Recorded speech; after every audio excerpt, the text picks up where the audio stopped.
गधा और मूर्ति की कहानी। बहुत समय पहले की बात है। एक गांव में एक मूर्तिकार रहता था।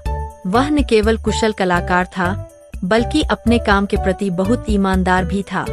वह रोजाना मिट्टी और पत्थर से देवी देवताओं की अद्भुत मूर्तियां बनाता था। उसकी बनाई मूर्तियां इतनी सुंदर होती थीं कि लोग दूर दूर से उन्हें खरीदने आते थे। एक दिन उसने भगवान की एक बहुत सुंदर मूर्ति बनाई। वह मूर्ति इतनी आकर्षक थी कि उसे देखकर कोई भी उसकी तारीफ किए बिना नहीं रह सकता था। मूर्तिकार को वह मूर्ति एक अमीर ग्राहक के पास पहुंचानी थी, जो पास के शहर में रहता था। चूंकि मूर्ति भारी थी, उसने सोचा कि उसे ले जाने के लिए किसी गधे की जरूरत होगी।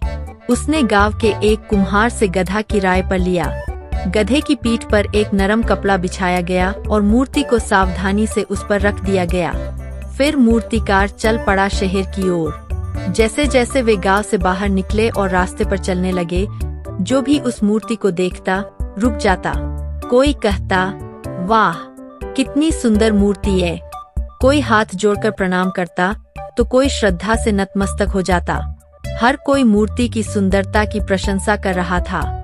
लेकिन यह सब देखकर वह गधा भ्रम में पड़ गया। उसे लगा कि लोग उसकी ही प्रशंसा कर रहे हैं, उसकी ही पूजा कर रहे हैं। वह सोचने लगा, मैं कितना महान हूँ।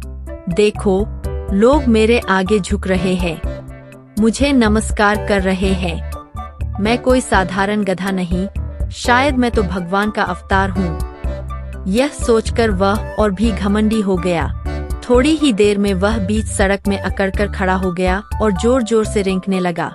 उसने चलने से इनकार कर दिया और अपनी जगह से टस से मस नहीं हुआ। मूर्तिकार ने पहले प्यार से उसे समझाने की कोशिश की। चलो भैया, ये सब तुम्हारे लिए नहीं, मूर्ति के लिए है। लेकिन गधे पर इसका कोई असर नहीं हुआ। वह अपनी मूर्खता और घमंड में डूबा हुआ था। जब मूर्तिकार की सारी कोशिशें नाकाम हो गईं, तो उसने मजबूरी में एक डंडी उठाई और गधे की पीठ पर हल्के हल्के मारना शुरू किया। धीरे धीरे पिटाई होते होते गधे का घमंड उतर गया। उसे समझ में आ गया कि लोग उसकी नहीं, उसकी पीठ पर रखी मूर्ति की पूजा कर रहे थे। अब वह शांति से चल पड़ा और फिर रास्ते भर एक शब्द भी नहीं बोला। शिक्षा समझदार के लिए इशारा और मूर्खों के लिए डंडा।